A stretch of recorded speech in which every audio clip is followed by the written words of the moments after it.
of Kuka power substation. Allies of the president who spoke during the same event defended their decision to support the controversial Finance Bill 2024 that occasioned youthful demonstrations across the country. Let's take a look at that report by Timothy Simwa. For some time, President William Ruto has been domiciled within the capital city, Nairobi, trying to manage volatile Gen Z demonstrations against the Finance Bill 2024 that have morphed into anti-government protests. But today, the head of state was in Ngong, Kajiado County to launch Kuka Substation. It's here that Ruto implied foreign entities as being the impetus behind the demonstrations in the country. Na wale wanajaribu kufanya mambo kule ngambo sijui wapi kupanga mambo ya nini, mimi nataka niwaambie Kenya is a democratic nation. The president imploring Kenyans to desist from being divided along tribal lines. So, hakuna haja ya kuharibu amani ya nchi, hakuna haja ya ulete fujo Kenya, hakuna haja ya kujaribu kutumia njia ya mkato. Wananchi hawa ni werevu na ndio wanaamua vile Kenya itasonga mbele. Throughout their agitation, however, young Kenyans have denied any form of support from external forces, besides maintaining that their movement is not founded on tribal inclinations or political affiliations. Despite coming under fire from Gen Zs for supporting the controversial bill and claims of arrogant undertones, National Assembly Majority Leader Kimani Ichung'wah says the bill was necessary to help Kenya turn around its economy. Yale mambo umeona juzi ikitokea Kenya ni sababu they are political scavengers. People who imagine they can scavenge. People who wanted to divide our country first along ethnic lines. Political scavengers, Your Excellency, who wanted to divide our country even along class lines. It has been a bumpy ride at home for legislators, including Ichung'wah, who supported the bill, which has since been dropped by President Ruto to calm a wave of youth demonstrations across the country. Because the same political scavengers are the ones who are inciting members of the public against their members of parliament. Timothy Simwa, K24 TV. K24 TV has learned that a lot more was discussed earlier this week in that meeting between the government and some opposition leaders that was not made public. A private session is said to have been held before that joint statement by the leaders at KICC. K24 TV has, however, learned that the opposition was promised 4 top positions in the Kenya Kwanza government as a way of calming political temperatures. Now, this comes as different opposition leaders continue issuing conflicting statements on the proposed national dialogue. Here's Majibu Kitao with the details.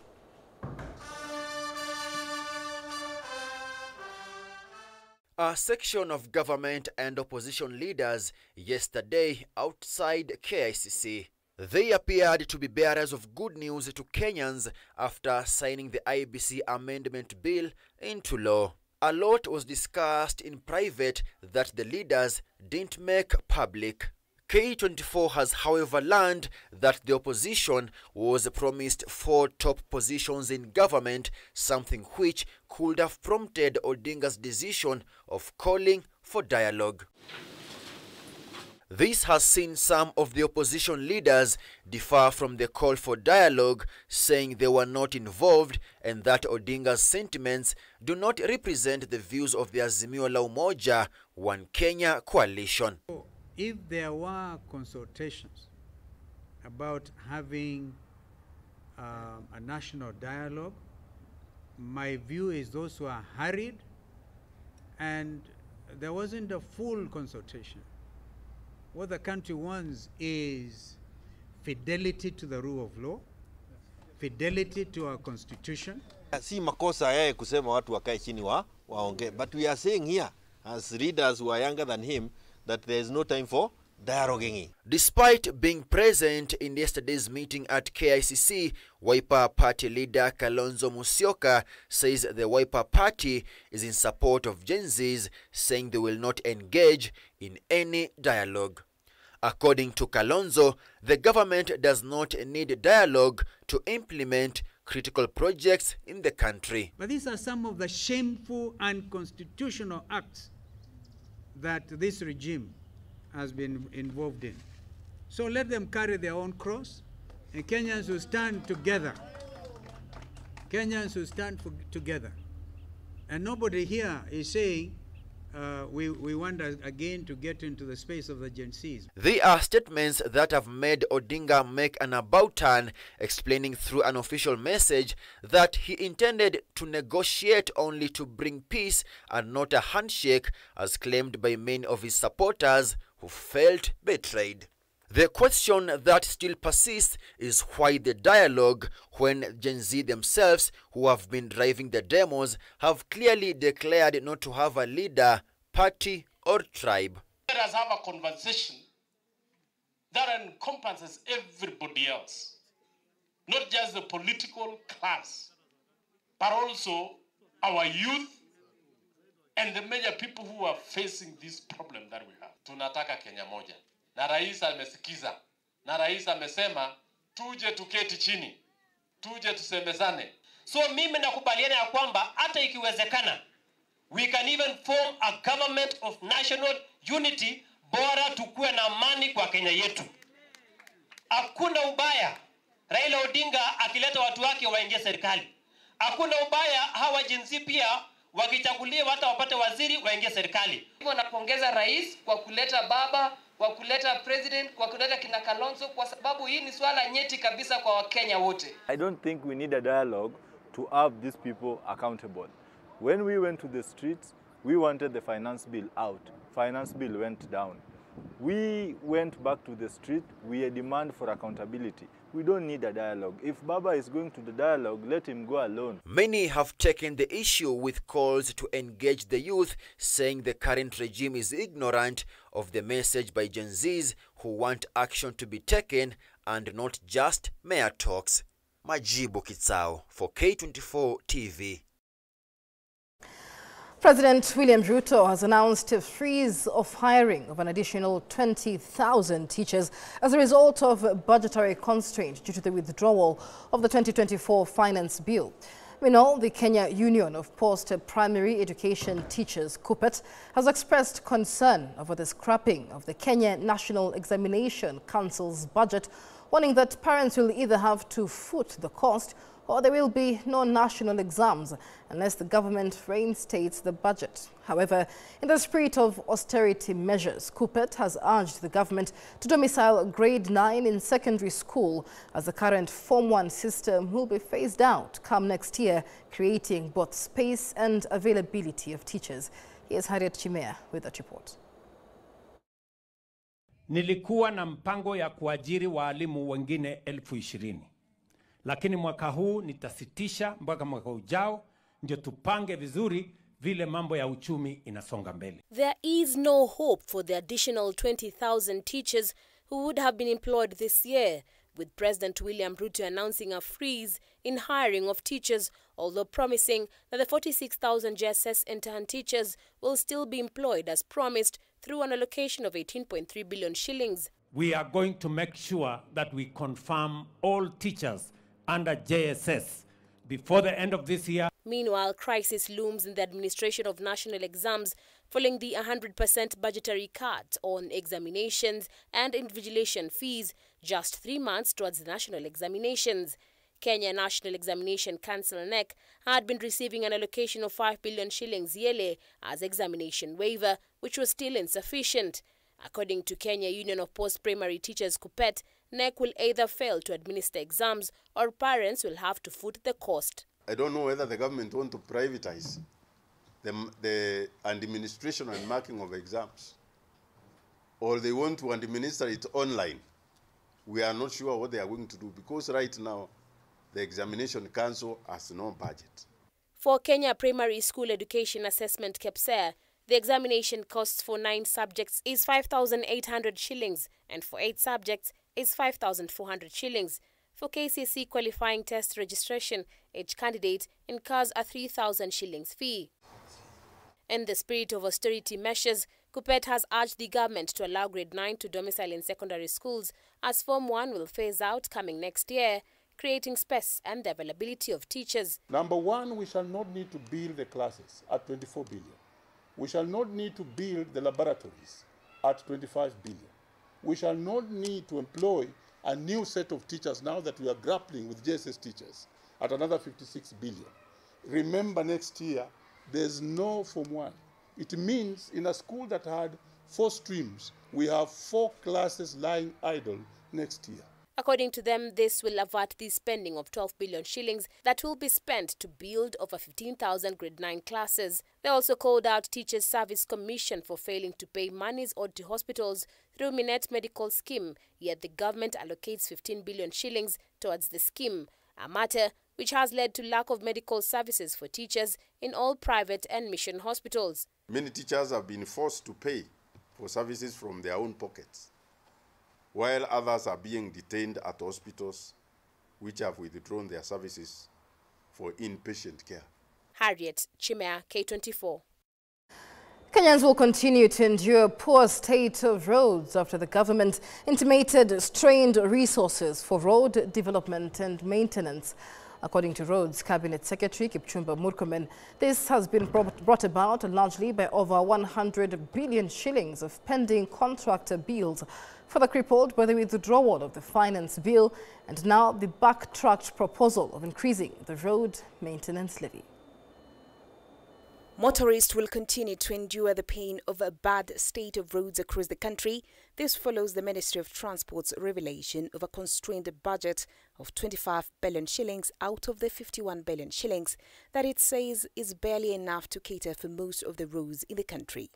We have a pending bill of 165 billion for all the road contracts across the country. We will complete when funding is provided. Appearing before the Senate to answer on the state of the sector, Transport Cabinet Secretary Kipchumba Murkomen says the government has reached its limit in maintenance of roads due to expansion of road network by 61 kilometers from 2016, further stating that the current roads fund cannot sustain the operations. We had a very good public participation about increasing the road maintenance levy by 7 shillings so that at least we raise some money to do this maintenance. Yes, we want the roads. Yes, you can get the money, but not at transferring the cost of the pump by 7 shillings up, because they don't want the cost of living, because fuel also creates a problem across the sector. At the same time, the CS has blamed the state of uncompleted roads to debts owed to contractors, some of whom have withdrawn their services, that has thus far amounted to 165 billion shillings in pending bills. Unless from the Treasury and Parliament through budget, we have a drastic decision-making for a one-off payment of the contractors of the 165 billion, we will be lying to the nation, and I will continue being that minister being accused if we lie to the nation that we are going to complete these roads in time in the absence of a drastic change. The ministry has also said it's running out of funds to restore roads affected by floods that needs 37 billion shillings to rehabilitate. The assessment we did after the floods, both for the El Nino and these ones that happened early this year, is that we need 37 billion shillings to restore, just to restore to where the stage where they were. Which is a very big issue for us and a big challenge for the ministry. Kenya is currently facing a funding gap of 78 billion shillings to maintain its 239,122 kilometers of road network, which is projected to rise to 315 billion shillings by the 2028-2029 financial year.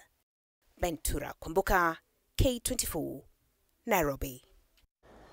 Barely a week after President William Ruto's directive that the number of advisors in government be reduced by 50% with immediate effect, Head of Public Service Felix Koskei has ordered all cabinet secretaries and state officials to reduce the number of personal assistants and advisors attached to them to 1 by today, the 11th of July.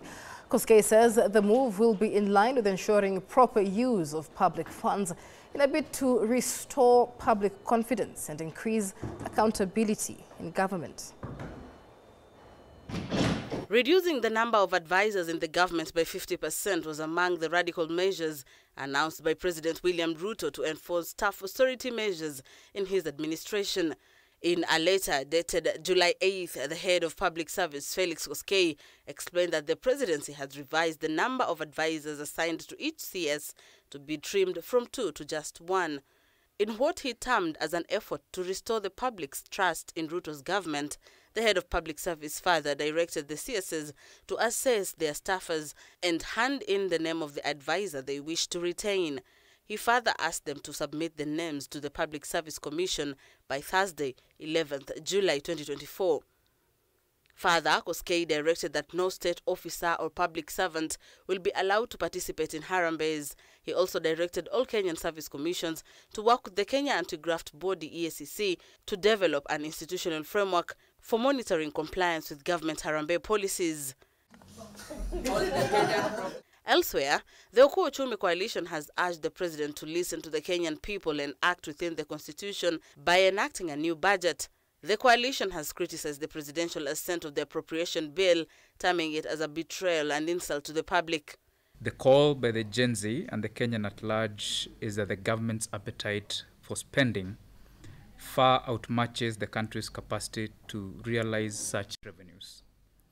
Gen Zs and the Kenyans are asking that we live within our means. President Ruto's assent of the appropriation bill is a betrayal and insult to the public. His actions are tantamount to signing off expenditures whose financing Kenyans have forced him to reject. The coalition has also called for the reduction of the budget allocations further by 119 billion, in addition to the 177 billion budget cuts proposed by the president, which now totals to 296 billion. The Appropriation Act must be amended exhaustively. This is not just a suggestion, but a necessity to reduce expenditures to ensure that appropriations meet requirements of Article 201 of the Constitution. The urgency of this situation cannot be overstated, and we need to make these amendments to ensure that more prudent and responsible use of public funds. The coalition also urged the president to strike off all unconstitutional expenditures, including NGCDF and GAAF, payments of advisors in place of established institutions, and payments of chief administrative secretaries and officers of spouses of constitutional office holders as the country awaits a new Appropriation Act for the year 2024-2025. Busara Naman, K24 TV. Wiper Party has expelled Dadaab legislator Farah Maalim from the party for failing to adhere to values and ideals guarding the party. The party's top organ, the National Executive Council, after a meeting yesterday, also resolved to de-whip the MP from all committees. This even as the National Cohesion and Integration Commission summoned the legislator to appear before it to explain himself over remarks made through a video where he alluded that would he have been the president, he would have killed at least 5,000 protesters daily. Also expelled in the party, a Kisii woman representative, Doris Ndoya, John Okano Bwire of Taita Taveta, and nominated MP Abubakar Mohammed for voting in favor of the rejected Finance Bill 2024. The conduct of party members. First, we believe strongly in the fidelity of political parties, their mission, vision, and identity. It is in the public domain that 3 of our members, namely Farah Maalim, MP for Dadaab, Doris Donya Toto, Kisii,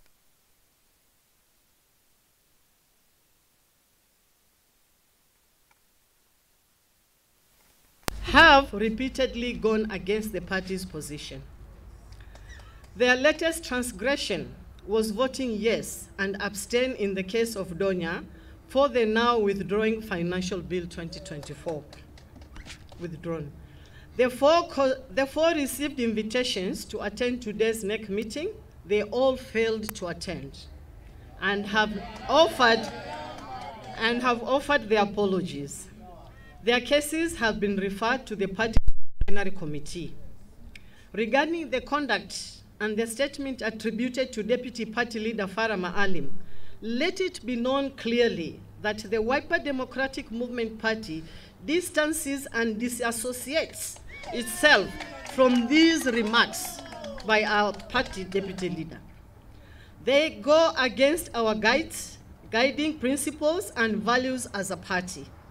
NEC decisions is that the Honorable Farah Maalim be whipped from all committees in Parliament, including the Speaker's panel. NEC also commented expulsion, NEC also recommends the expulsion from the party to the National Delegates Convention, NDC, the supreme organ of the party. So these are gone cases. Over 400,000 Kenyans are working in the Gulf region, with Saudi Arabia hosting the majority with over 300,000 workers. Speaking before the Senate, Foreign Affairs Cabinet Secretary Musalia Mudavadi also noted that many Kenyans do not register with the embassies of the countries they move to, leading to challenges in obtaining accurate data and delays in responding to emergencies and distress calls. Madam Speaker, I was saying that there are thousands of Kenyans in the Gulf countries, and I will tabulate the data that we have. We have in total over 400,000 Kenyans in the Gulf states, and I'll tabulate as follows. In Saudi Arabia, the records we have are there are 310,266 Kenyans. In Qatar, 66,025. United Arab Emirates, 23,000. Bahrain, 8,000. Oman, 5,392. Kuwait, 3,515. Iran, 200. Iraq, 150. The total record we have as of to date is 416,548. I can assure the House and the nation that through the Department of Diaspora and also working with the Immigration Department, we are now establishing more accurate data of the Kenyans that are traveling to various countries, including the Gulf states. Our Kenyans don't then communicate. Once they have landed and they've gone to where they're going, they don't communicate. And we sometimes get to know only when they are in a state of distress. So these are some of the things we are hoping to overcome. Our report brings us to a break on New Dawn. When we come back, we take a look at what's making headlines on the dailies on this Thursday, the 11th of July. Do stay with us.